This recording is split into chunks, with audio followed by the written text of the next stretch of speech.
Fala galera, sejam bem-vindos ao canal, e para mais uma história de terror.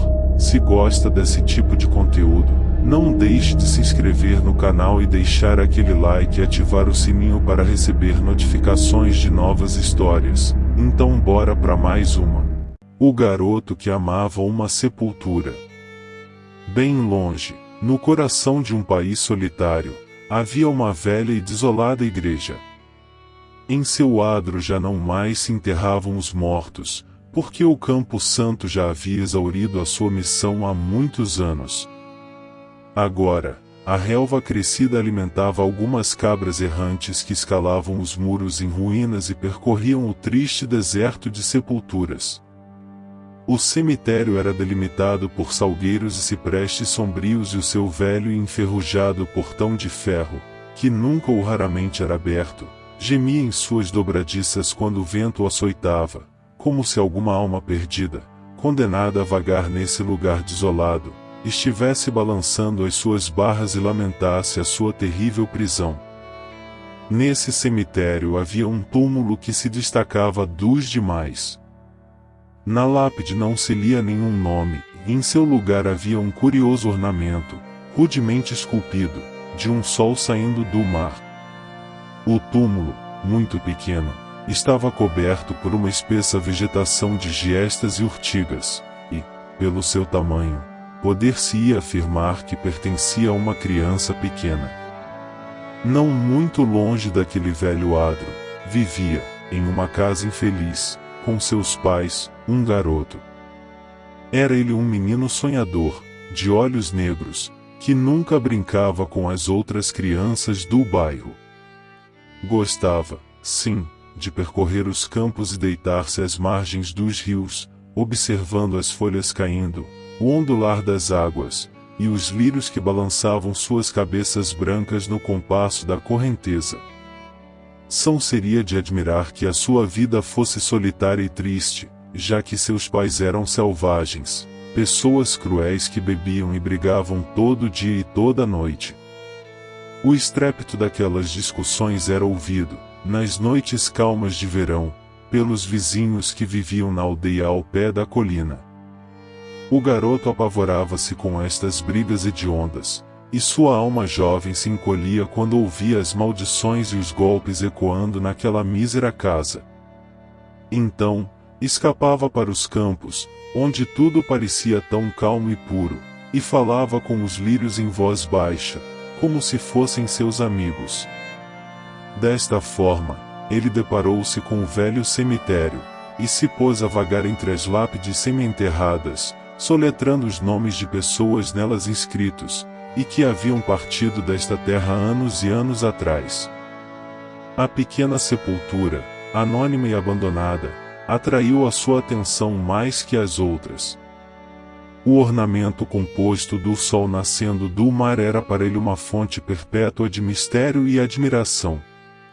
E, assim, fosse dia ou fosse noite, quando a fúria de seus pais o espantava de casa, ali o garoto se refugiava, atirando-se à espessa relva, na qual se estendia, ficando a imaginar quem poderia estar ali enterrado. Com o tempo, o seu amor pelo pequeno túmulo tornou-se tão grande que ele o adornou com seu gosto infantil. Arrancou as giestas e as urtigas, removendo a erva que graçava, sombria, sobre a pedra. Aparou a grama, que voltou a crescer espessa e macia como um tapete celeste. Depois, trouxe as prímulas das margens dos caminhos orvalhados, onde os espinheiros fazem chover suas flores brancas, as papoulas vermelhas dos campos de milhos, os jacintos azuis do coração da floresta. E plantou estas flores ao redor do sepulcro. Com os galhos flexíveis do vime prateado, trançou uma cerca singela, e raspou o mofo que se arrastava sobre a lápide. Laborou até que a pequena sepultura parecesse a de uma fada bondosa.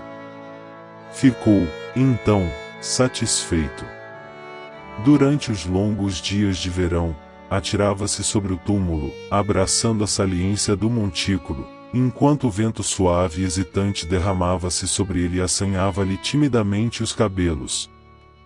Da colina, ele ouvia os gritos das crianças da aldeia a brincar. Às vezes, alguma delas chegava-se ao menino, e o chamava a juntar-se à brincadeira.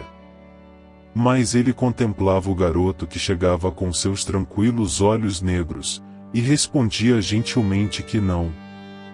E o outro menino, maravilhado, se ia em silêncio, e sussurrava, com seus companheiros, sobre o garoto que adorava uma sepultura. Em verdade, ele amava o pequeno cemitério mais que qualquer brincadeira. A quietude do adro da igreja, o perfume das flores silvestres, os raios dourados do sol caindo entre as árvores e brincando sobre a erva eram delícias para ele.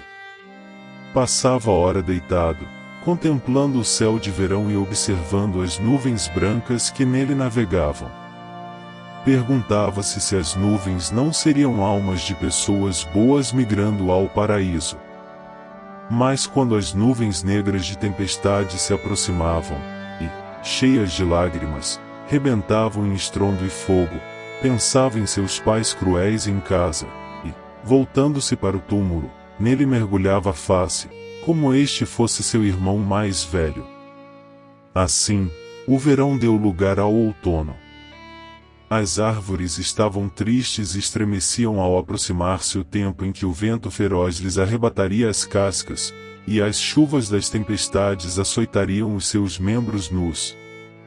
As prímulas tornaram-se pálidas e murchas, mas em seus últimos momentos pareciam olhar, sorridentes, para o menino, como se dissessem: "E não chores por nós. Nós voltaremos no próximo ano." Mas a tristeza da estação o invadiu à aproximação do inverno, e ele constantemente molhava a pequena tumba com suas lágrimas, beijando a pedra cinza como se beijasse um amigo que está prestes a partir. À tardinha, quase ao fenecer do outono, quando as árvores jaziam marrons e sombrias, e o vento parecia uivar malignamente sobre a colina, o garoto, sentado sobre a tumba, ouviu o gemido do portão sobre os seus gonzos enferrujados, e, ao erguer os olhos, viu acercar-se uma estranha procissão. Havia 5 homens. 2 conduziam, entre si, uma caixa comprida, coberta por um pano negro. Outros 2 levavam pás. O quinto, um homem alto e de severas feições, envolto numa grande capa, caminhava à frente. Quando o garoto viu a comitiva no cemitério, movendo-se de um lado para outro, tropeçando nas lápides semi-enterradas, ou parando para examinar as inscrições meio apagadas, o seu pequeno coração quase parou de bater, e ele se encolheu detrás da pedra cinza na qual se esculpia o estranho ornamento, tomado por um terror mortal. Os homens caminhavam de um lado para outro, com o homem alto à frente, esmiuçando constantemente a grama espessa, e parando ocasionalmente para um exame mais detido. Por fim, o líder virou-se e caminhou em direção à pequena tumba. Abaixando-se, contemplou a pedra cinzenta. A lua acabará de nascer e a sua luz incidiu sobre a peculiar escultura do sol a nascer no mar. O homem alto, em seguida, acenou para os companheiros. Encontrei a tumba e disse: "Está aqui." Ao ouvi-lo, os demais se aproximaram, e os 5 homens postaram-se junto ao túmulo. O menino, que permanecia detrás da lápide, mal conseguia respirar. Os 2 homens que seguravam a caixa depuseram-na sobre a relva. Quando tiraram o pano, expuseram, ao olhar da criança, um pequeno ataúde de ébano reluzente, coberto por ornamentos prateados, em cuja tampa, também lavrada em prata, a luz da lua, que a tudo dominava, fazia refulgir uma escultura de um sol a nascer no mar. "Agora, ao trabalho!" ordenou o homem alto. Prontamente, os 2 homens que traziam as pás mergulharam-nas no pequeno túmulo. O menino pensou que o seu coração rebentaria.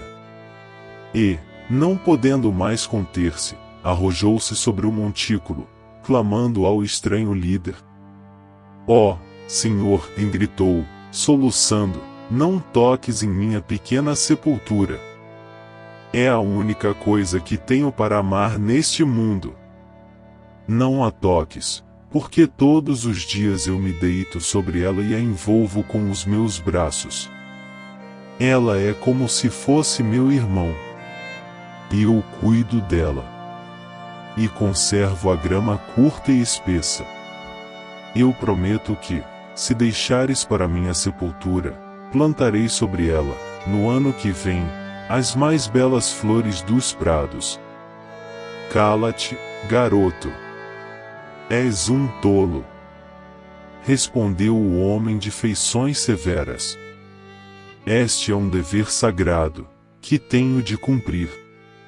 Quem aqui já é sepultado era uma criança como tu, mas de sangue real, e os seus antepassados repousam em palácios.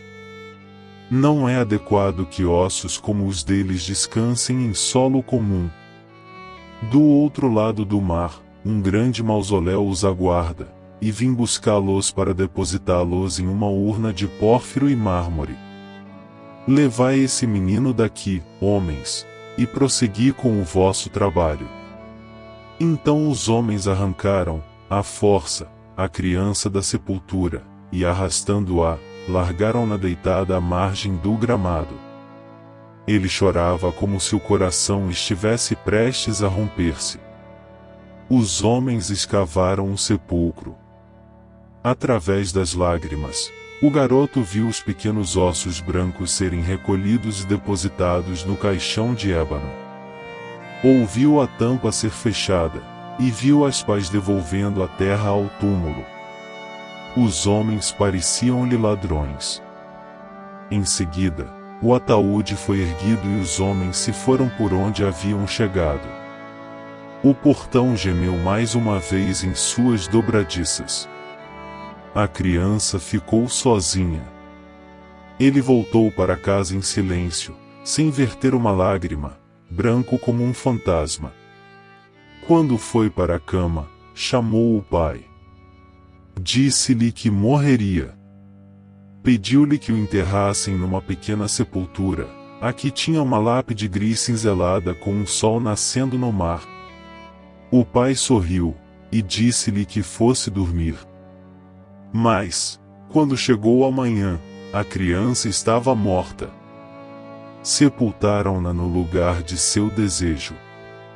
E quando o gramado estava aplenado, e o cortejo fúnebre partiu, naquela noite uma nova estrela surgiu no céu para zelar pela pequena sepultura. Fim. Se gostou, deixa o like e não esqueça de se inscrever no canal.